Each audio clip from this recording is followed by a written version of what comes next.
Assalamualaikum warahmatullahi wabarakatuh. Selamat malam yang terhormat Ibu Dr. Silvana Syah, SSI MSI, selaku dosen pengampu mata kuliah Metode Penelitian Manajemen. Izin memperkenalkan diri, nama saya Novran Aji Kumaat dengan NIM 250201021 dari program Studi Manajemen PJJ S1. Pada kesempatan hari ini, saya akan mempresentasikan hasil ujian akhir semester saya, yaitu telaah kritis metodologis terhadap dua tugas akhir mahasiswa yang menggunakan metode regresi linear berganda dan SEM PLS.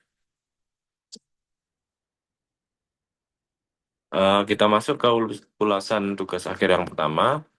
Penelitian ini berjudul Pengaruh Mutasi dan Reward terhadap Kinerja Pegawai pada KPP PMA 2 yang ditulis oleh Hadwiana Gita Marlina pada tahun 2026. Penelitian ini menggunakan pendekatan kuantitatif dengan alat analisis SPSS. Dari hasil telaah, saya menemukan beberapa permasalahan mendasar. Kritik pertama adalah lemahnya research gap. Seperti yang terlihat pada bukti naskah di layar, masalah utama diangkat hanya berdasarkan fluktuasi minor, yaitu penurunan nilai kinerja pegawai sebesar 1,75%. Urgensi ini sangat prematur, karena variasi 1% adalah hal yang sangat wajar dalam operasional. Solusinya, penulis wajib menampilkan data empiris yang lebih kuat, seperti selisih antara target versus realisasi penerimaan pajak selama 3 tahun terakhir untuk membuktikan urgensi riset. Kritik yang kedua untuk naskah ini ada pada pengujian asumsi klasik yang subjektif. Pada layar terlihat bahwa penulis menyimpulkan model terbebas dari heteroskedasi visual dari grafik scatter plot. Tampaknya model ini tidak robust karena validitasnya hanya bergantung pada persepsi mata peneliti, bukan bukti statistik.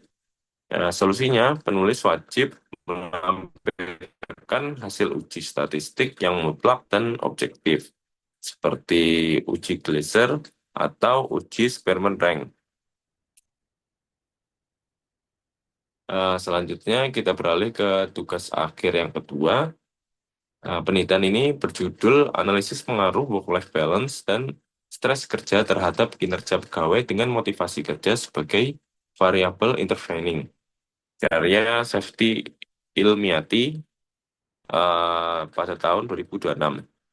Penelitian ini dievaluasi menggunakan metode SEM PLS melalui software Smart PLS 4.0 yang memiliki keunggulan dalam menangani model kompleks dengan variabel mediasi.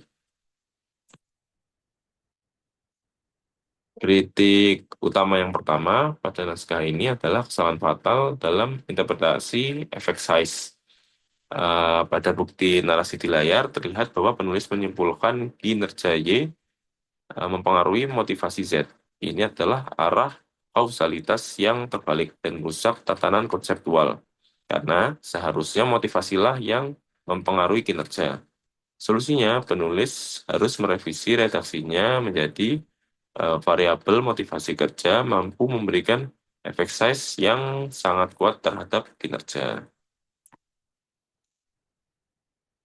Untuk kritik yang kedua adalah adanya manipulasi konsep teori pada variabel stres kerja. Jika kita melihat perbandingan screenshot di layar, kuesioner yang digunakan secara jelas mengukur distress atau penderitaan, seperti merasa cemas dan takut. Namun, karena hasil akhirnya menunjukkan arah positif, di bab 4, penulis mengklaimnya sebagai stress atau stress position yang mematahkan integritas teori. Solusinya, penulis harus mengakui hal ini sebagai anomali di bab pembahasan atau merombak kuesioner menggunakan alat ukur khusus Eustress. Jika kita membandingkan kedua metodologi ini, SCM-PLS pada tugas akhir kedua secara statistik lebih advance untuk menangani kompleksitas model mediasi. Sementara itu, regresi linear berganda pada tugas akhir pertama lebih unggul dalam kemudahan interpretasi.